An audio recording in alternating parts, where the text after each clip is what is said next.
Hey Freunde, willkommen zurück. Wir wollen herausfinden, wer hier an der Tür klopft. Ich danke euch fürs Zusehen und vor allem für die viele Unterstützung. Naja, so viel ist es nicht mehr, aber ich stehe auf dieses Spiel. Wir machen noch ein bisschen weiter. Also gerne weiter liken, wenn ihr mehr sehen wollt. Und jetzt hören wir uns mal an, was dieser Sailor zu sagen hat. With whom do I have the pleasure of speaking? You could call me your new game. The rules are simple. I have something for you, but you alone must work out what that is. And that something is my prize, I suppose? You're a fast learner, sir. Ah, der hat irgendeine Farbe im Gesicht.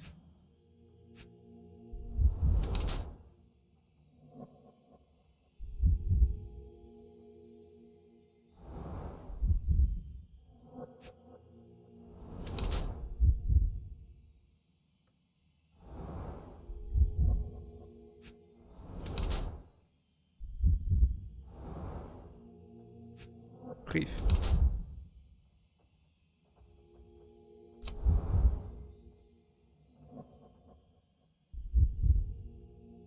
Okay, das ist klar. Ein Mann in Matrosenuniform sucht mich auf und teilte mir mit, dass er mein neues Spiel sei.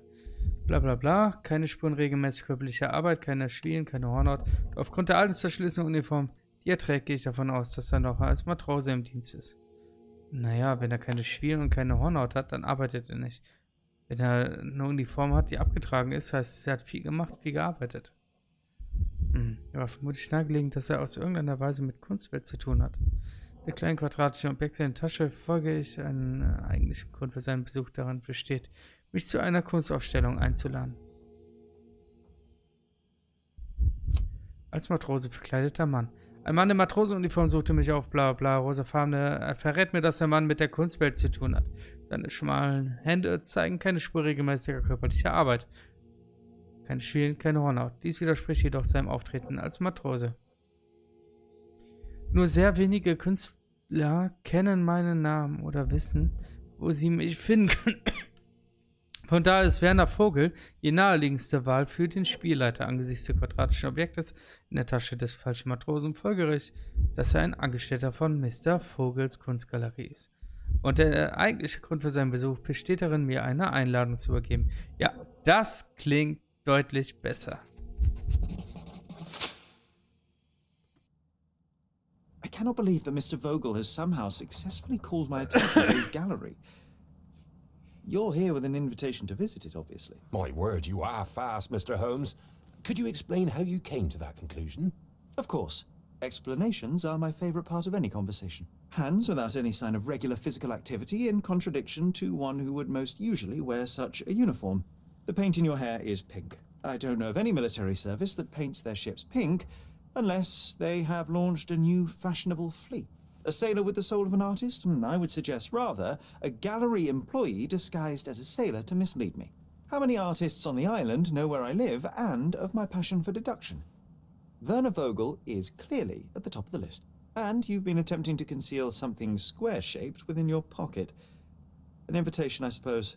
An invitation to Mr. Vogel's gallery. That was remarkable, Mr. Holmes. Mr. Vogel was right about your genius. I think he may have even underestimated you. This is your invitation. Please tell Mr. Vogel that the seed has been planted. He asked me to tell you to do so, if you win this little game. Farewell. Lieber Sherlock Holmes. Wie Sie ohne Zweifel bereits herausgefunden haben dürften, möchte ich Sie zu meiner Kunstausstellung einladen. Dabei geht es allerdings nicht darum, dass Sie sich an die Schönheit der Werke erfreuen können. Vielmehr benötige ich Ihre geniale Fähigkeit. Cool, machen wir. Karawanen in der Karawanserei an der Kreuzung Bazaar Road und Hermes Avenue. Bazaar Road und Hermes Avenue. Komm, gehen wir mal hin. Wir haben ja sonst nichts zu tun.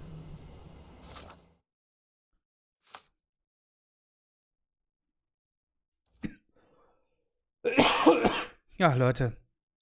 Dieser Husten geht mir um den Sack.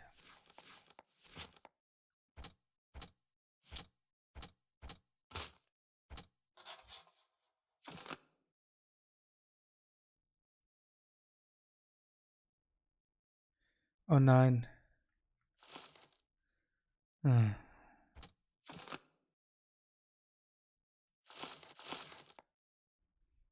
Muse aus der Ferne. So, wo war das nochmal? Habe ich wieder vergessen. Buzzerwood und Hermes Avenue in der Altstadt. So, wo ist denn die Altstadt? Hermes Avenue und Buzzerwood hier.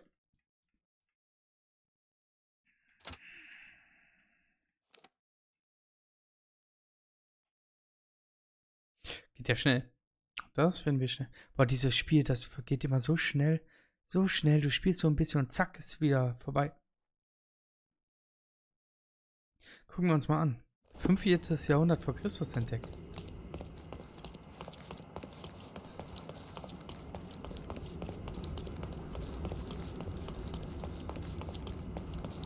Ich könnte auch ein paar alte Möbel von zu Hause kaufen.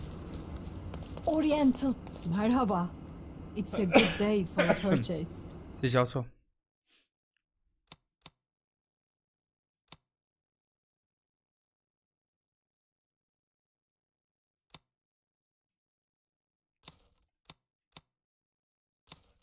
May your purchase bring you joy. Ja, wieder unser ganzes Geld weg.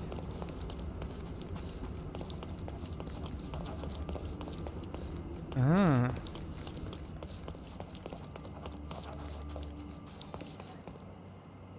Hier sind wir richtig.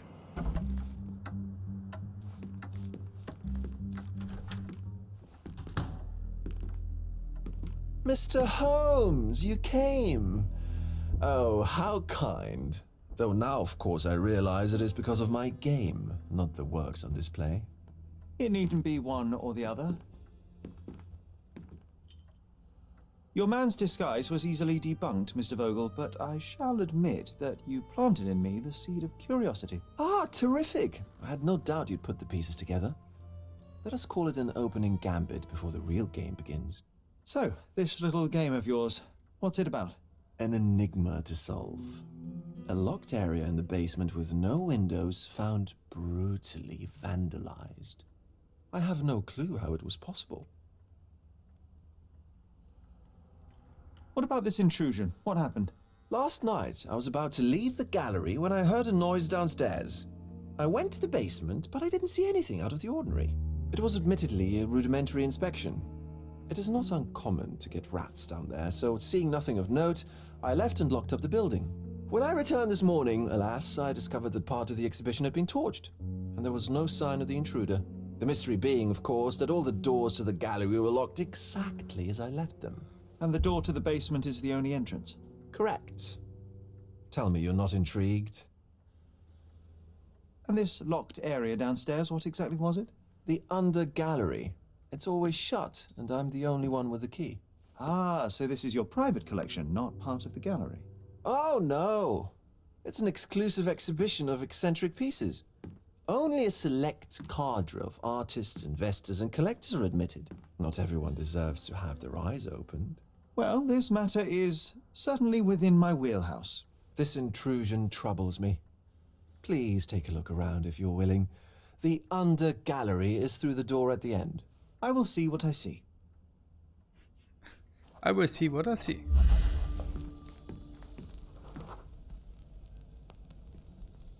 Deutsch, okay.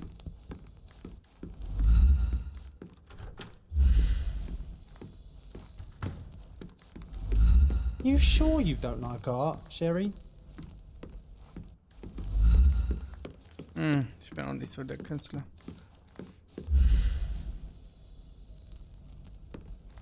Back home we've got a taxidermist. He's gonna have a heart attack when he sees what I bring him. Ein Hai. Das muss doch schon stinken.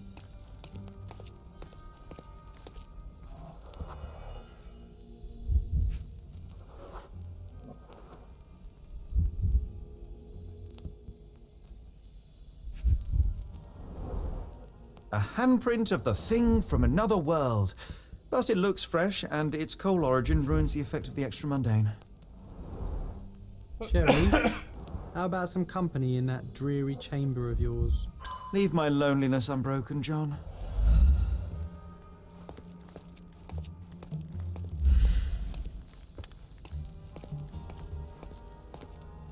Der kam von hier.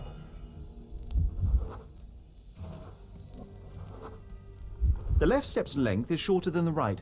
It indicates that the walker was lame. Aha.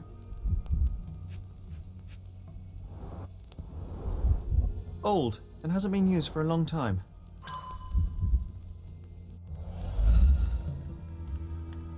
Ich glaube, der kam von hier. Closed with a metal bolt.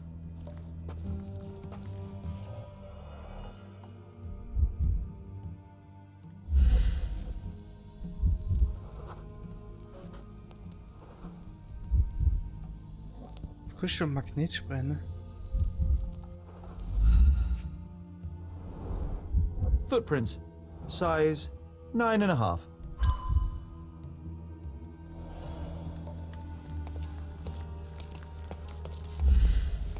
Also der kam hier rüber. Damit wissen wir schon mal, wie der hier runterkam. Dann hat er hier durchsucht. Sodden and mold-ridden. One presumes deliberately. Sodden and mold-ridden. One presumes deliberately. The parasites of creativity. Or just a reflection of the artist's recreational interests. Ach du Scheiße. Saturn devouring his sun. Oh, grim composition. Unflinching in its ferocity, yet somehow beautiful. Ja, so schön fand ich das jetzt nicht.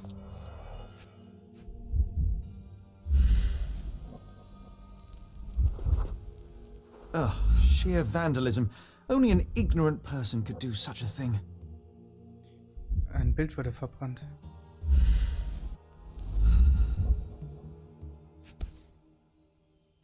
A Malpol. Malpal butt. Coal fingerprints. I think we're looking for a man with a coal moustache. Mit Kohl abschnuppert.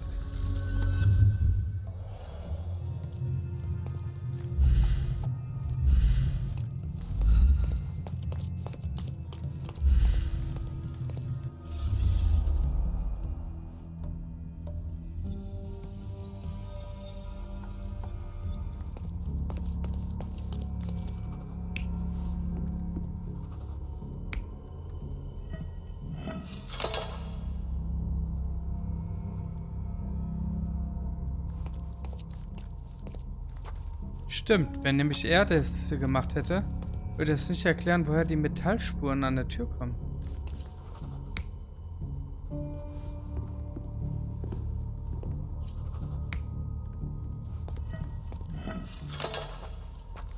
Ne, mit einem Magneten wurde das Tor geöffnet.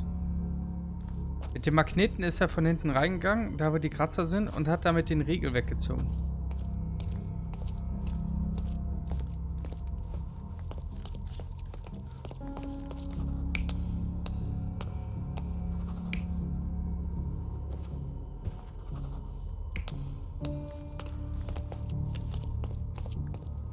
Er kam irgendwann runter, um nachzusehen. Aber hat er das hier aufgemacht?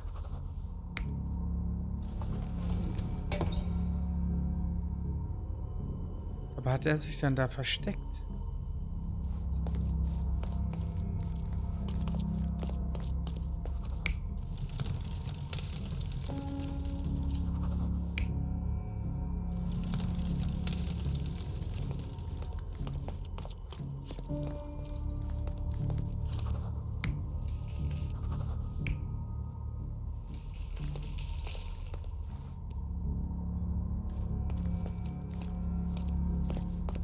Weißt du, entweder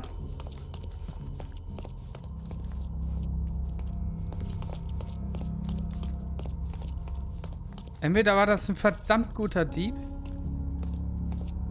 der hier, die Kratzer irritieren mich. Also wenn die Kratzer nicht wäre, hätte ich gesagt, er selber war das.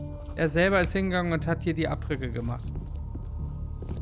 Die Schaufel wurde ja ewig nicht mehr benutzt.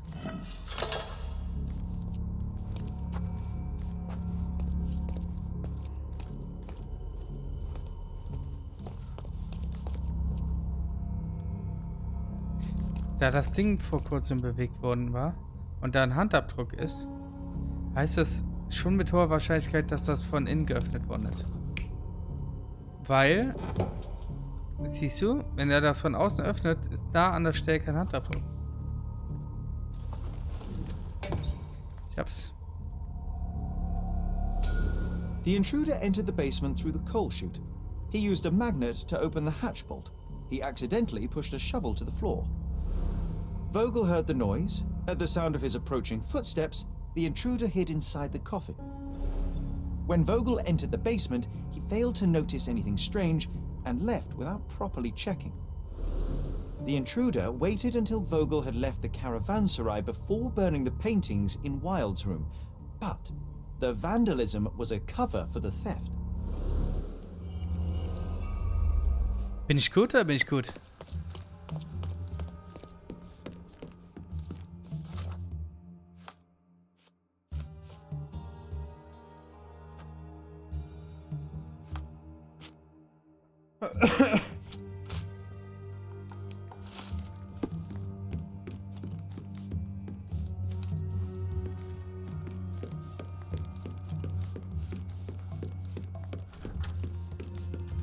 The pieces are not what I expected. What do you think my collection is about? It's a reflection on mortality. Nothing lasts forever, no beauty sustains itself, and everything succumbs to darkness. Am I right? I don't know. Well, that's absurd. Of course you know. It's your gallery. There is no one answer, no singular truth, but many filtered through the subjective mind. That forgetting, embellishing, lying machine. Besides, what's wrong with a lie if it makes life more interesting? What's wrong with a lie? It corrupts the ability of others to behave freely and rationally. Men never act freely and rationally anyway. It matters not what is or isn't in the end. The only important thing is how you feel. And I simply want to feel and consume as much as I can. Don't you? Feelings are simply one's animal ancestry trying to wrest back control of the brain. I try to avoid the distraction. You try not to feel, even in a place like this? None of it moves you? To be frank, I struggle to maintain even a whit of interest in art.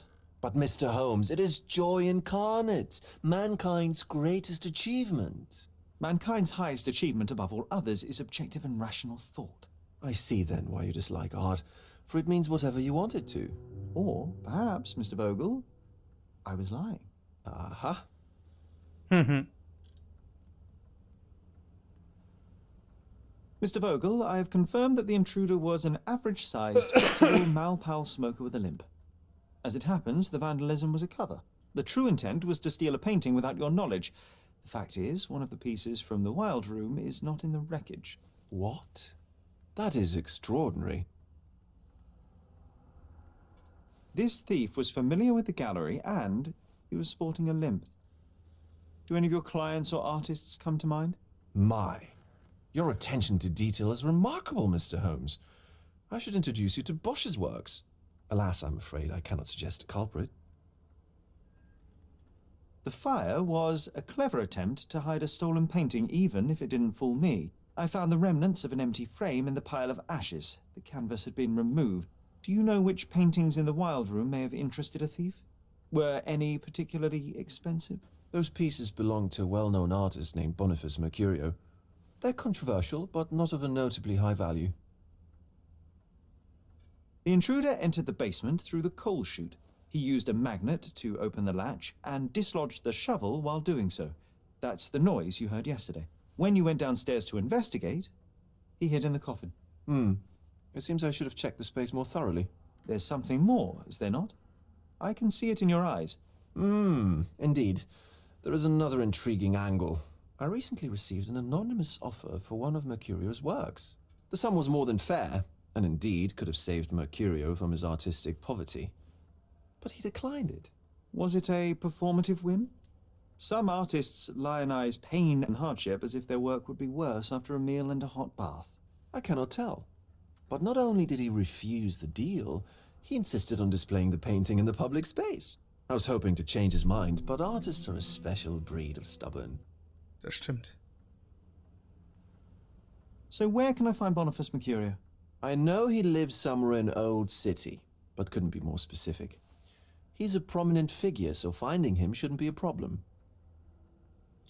What was depicted in the piece? A bound woman, wrapped in robes, being penetrated by a red devil that stared at us, the viewer. The beast had numerous tails growing from his back, and a large crowd gathered around the pair, silently watching the orgiastic scene. Okay, well, given the nature of the other works on display, it's hard to see why that one stood out. What could possibly be its value? The evaluation of art is very subjective, Mr. Holmes. After all, art is everything. A poem, a bruise, the beads of sweat on your beloved skin. Even a masterfully solved crime. I'm not sure I see the connection. Regardless, the painting was one of a series called The Sabbath Night in Cordona. The works depict sex, violence, and other controversial acts that life, for better or worse, contains. Ah, I see. I'm not sure that you do, but that can wait for another time. Well, I believe I have enough to begin. Thank you, Mr. Vogel. Your gallery certainly has unexpected depths. I'm delighted to have been able to please a friend. In return, I expect you to come back with good news. Or at least with a good story.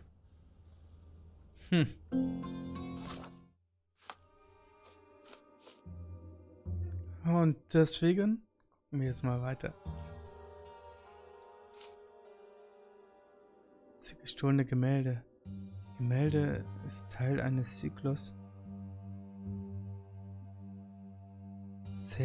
Nacht auf Cordona.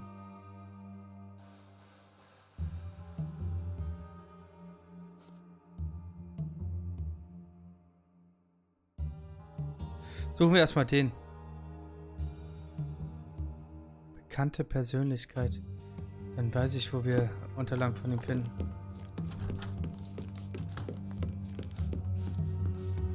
Ah. Ging es nochmal raus. So, wir gehen noch ganz kurz nachgucken in der Redaktion, wo das sein könnte.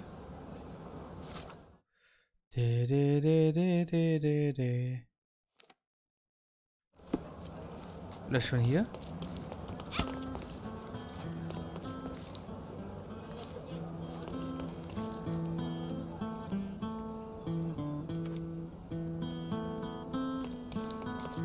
Voll schön.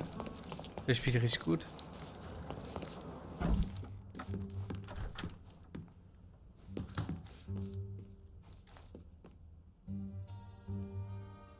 Wir sind Kunstkritiker. So.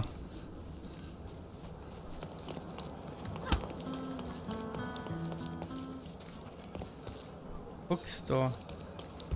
A fresh newspaper?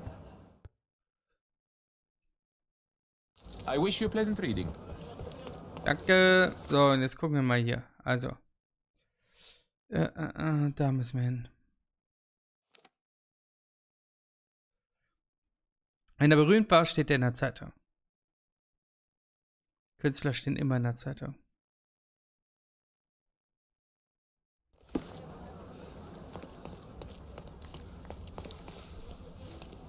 Auch nicht so viel, Jung. Ist nicht gut für dich.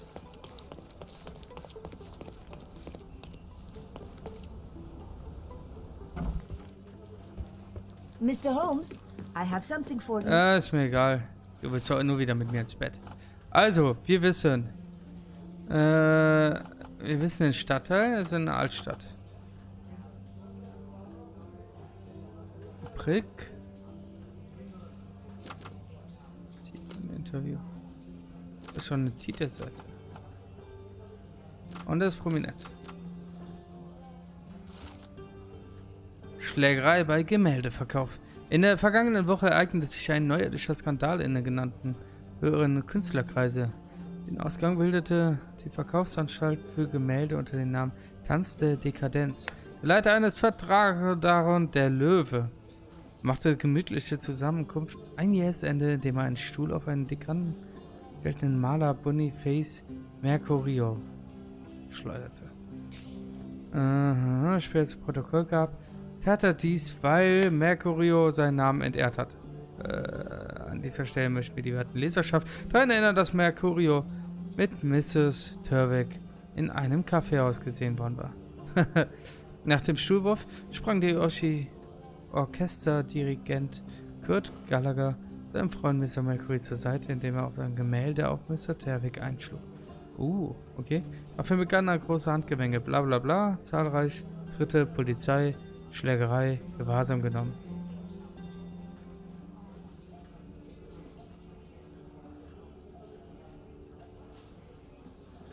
Wollte sich ein Souvenir von der Verkaufsveranstaltung sichern. So leider ist bereits zu Ende gegangen. Dafür gibt seine Werke bei sich zu Hause zu bewundern und zu kaufen. Der Maler lebt in Hermes Avenue zwischen Scarlet und Olive Street. Hermes Avenue zwischen Scarlet und Olive Street. Altstadt? Hermes Avenue zwischen Olive und Scarlet. Das hier. Nein, wir hatten es auch gerade.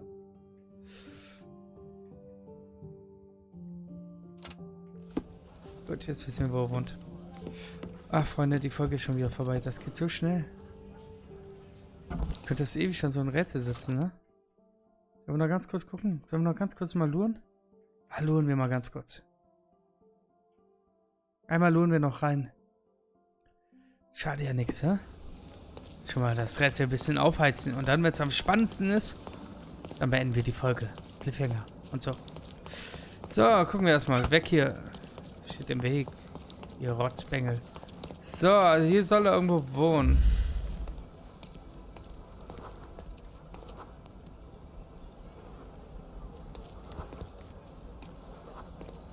Für den anderen. Hat viel Blut verloren. Da wohnt er. Da wohnt er. Boah, sind wir gut. Wir sind so verdammt gut. Excuse me, young man. Where do you think you're going? Greetings, ma'am. I'm looking for the... I don't care who you're looking for. We shall not pass. No visitors allowed. I wish to buy a painting from Mr. Boniface Mercurio. Is he at home?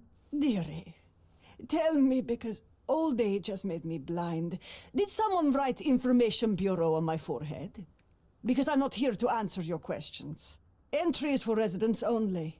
If you aren't a resident, please leave, or I shall report you to the police. Die ist ja krass drauf. No visitors allowed. Sieht sehr schlecht.